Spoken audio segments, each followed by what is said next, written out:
ಬಹುನಿರೀಕ್ಷಿತ ಕೇಂದ್ರ ಬಜೆಟ್ ಮಂಡನೆಗೆ ಕ್ಷಣಗಣನೆ. ಯಾವುದು ತುಟ್ಟಿ, ಯಾವುದು ಅಗ್ಗ? ಹಿರಿಯ ನಾಗರಿಕರು, ರೈತರು, ಮಹಿಳೆಯರಿಗೆ ಸಿಗುತ್ತಾ ಬಿಗ್ ಗಿಫ್ಟ್? ತೆರಿಗೆದಾರರತ್ತ ಸಿಗುತ್ತಾ ರಿಲೀಫ್? ಮೋದಿ ಲೆಕ್ಕದಲ್ಲಿ ಏನೆಲ್ಲ ಇದೆ? ಈ ಸುದ್ದಿಯನ್ನು ನೋಡೋಣ ಕೇಂದ್ರ ಬಜೆಟ್ ನ್ಯೂಸ್ ಟಾಪ್ 9 ನಲ್ಲಿ. ಕೇಂದ್ರ ಸರ್ಕಾರದ ಬಹುನಿರೀಕ್ಷಿತ 2024-25ನೇ ಸಾಲಿನ ಬಜೆಟ್ ಇಂದು ಮಂಡನೆಯಾಗಲಿದೆ.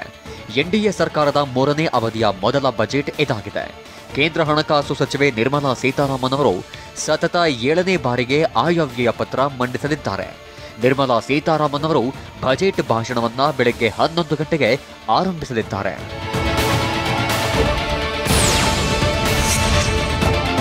ನಿರ್ಮಲಾ ಸೀತಾರಾಮನ್ ಅವರ ಬಜೆಟ್ ಭಾಷಣ 2 ರಿಂದ 3 ಗಂಟೆ ಅವಧಿ ಇರುವ ನಿರೀಕ್ಷೆಯಿದೆ. ಮಧ್ಯಂತರ ಬಜೆಟ್ನಲ್ಲಿ ಅವರ ಭಾಷಣ 87 ನಿಮಿಷಗಳಷ್ಟು ಮಾತ್ರ ಇತ್ತು. 2020ರ ಬಜೆಟ್ನ ಭಾಷಣ 160 ನಿಮಿಷ, ಅಂದ್ರೆ 2 ಗಂಟೆ 40 ನಿಮಿಷದಷ್ಟು ಸುದೀರ್ಘವಿತ್ತು.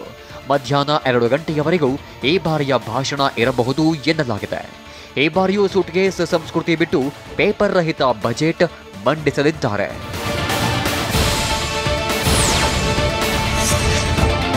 ಮಾಜಿ ಪ್ರಧಾನಿ ಮೊರಾರ್ಜಿ ದೇಸಾಯಿ ಅವರ ನಂತರ ಸತತ 6 ಬಜೆಟ್ ಮಂಡಿಸಿರುವ ನಿರ್ಮಲಾ ಇದೀಗ ದಾಖಲೆಯ 7ನೇ ಬಜೆಟ್ ಮಂಡಿಸಲಿದ್ದಾರೆ.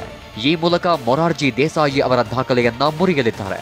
ಸಂಸತ್ನಲ್ಲಿ ಹೆಚ್ಚು ಬಾರಿ ಬಜೆಟ್ ಮಂಡಿಸಿದ ಮಹಿಳಾ ಸಚಿವೆ ಎಂಬ ಹಿರಿಮೆ ಮಾತ್ರವಲ್ಲದೆ ಅತಿ ಹೆಚ್ಚು ಬಾರಿ ಬಜೆಟ್ ಭಾಷಣ ಮಾಡಿದ ದಾಖಲೆಯೂ ನಿರ್ಮಲಾ ಅವರದ್ದಾಗಲಿದೆ.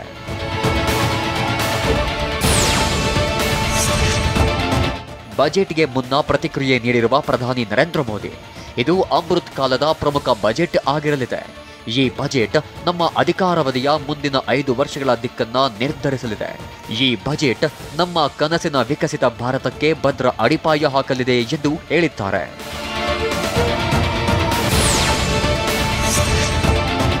ಇಂದು ಮಂಡನೆಯಾಗುತ್ತಿರುವ ಮೋದಿ 3.0 ಬಜೆಟ್ನಲ್ಲಿ ಹಿರಿಯ ನಾಗರಿಕರಿಗೂ ಮಹತ್ವದ ಯೋಜನೆ ಘೋಷಣೆಯಾಗುವ ನಿರೀಕ್ಷೆಯಿದೆ.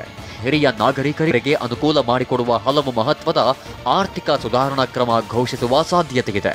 ಪ್ರಮುಖವಾಗಿ ಚುನಾವಣಾ ಪ್ರಣಾಳಿಕೆಯಲ್ಲಿ ಘೋಷಿಸಿದಂತೆ ಆಯುಷ್ಮಾನ್ ಭಾರತ್ ಪ್ರಧಾನಮಂತ್ರಿ ಜನ ಆರೋಗ್ಯ ಯೋಜನೆಯಡಿ 70 ವರ್ಷ ಮೇಲ್ಪಟ್ಟ ಎಲ್ಲ ಹಿರಿಯ ನಾಗರಿಕರಿಗೂ ಉಚಿತ ಆರೋಗ್ಯ ಸೇವೆ ಒದಗಿಸುವ ಘೋಷಣೆ ಮಾಡುವ ಸಾಧ್ಯತೆಯಿದೆ.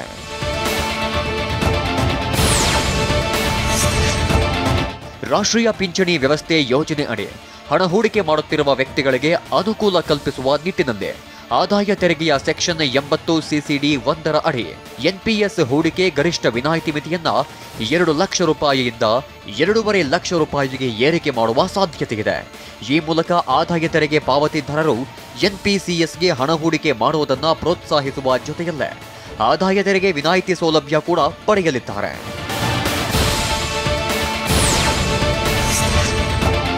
ಈ ಬಾರಿ ಬಜೆಟ್ನಲ್ಲಿ ದಾಖಲೆ ಮೊತ್ತದ ಬಂಡವಾಳ ವೆಚ್ಚವನ್ನ ಘೋಷಿಸುವ ಸಾಧ್ಯತೆಯಿದೆ.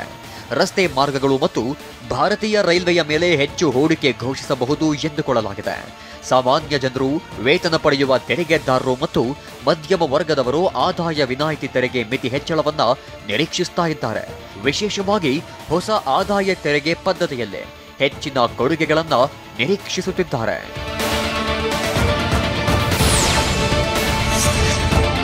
ಬೆಂಗಳೂರು ಉಪನಗರ ರೈಲು ಯೋಜನೆಗೆ ವೇಗ ನೀಡಲು ಅಗತ್ಯ ಅನುದಾನ ನೀಡಬೇಕು. ಬಜೆಟ್ನಲ್ಲಿ ಬೆಂಗಳೂರು ಮೀರಜ್ ಮಾರ್ಗ ವಿದ್ಯುದೀಕರಣಗೊಳಿಸುವ ನಿರೀಕ್ಷೆಯಿದೆ.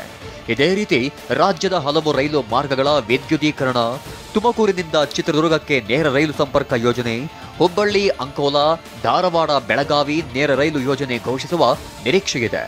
ಗದಗದಿಂದ ಕಲಬುರಗಿಯ ವಾಡಿ ಹೊಸ ಮಾರ್ಗ ನಿರ್ಮಾಣ, ಕರ್ನಾಟಕದಲ್ಲಿ ರೈಲು ಕಾಮಗಾರಿಗಳನ್ನು ಶೀಘ್ರವೇ ಪೂರ್ಣಗೊಳಿಸಲು ಸೂಕ್ತ ಅನುದಾನ ನೀಡುವ ನಿರೀಕ್ಷೆಯಿದೆ.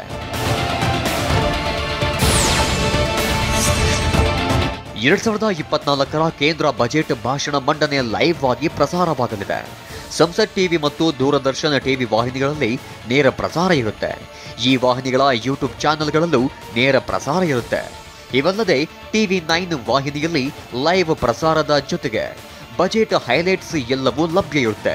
ಟಿವಿ 9 ವಾಹಿನಿಯ ಯೂಟ್ಯೂಬ್ ಹಾಗೂ ವೆಬ್ಸೈಟ್ನಲ್ಲೂ ಲೈವ್ ಸ್ಟ್ರೀಮಿಂಗ್ ವೀಕ್ಷಿಸಬಹುದು.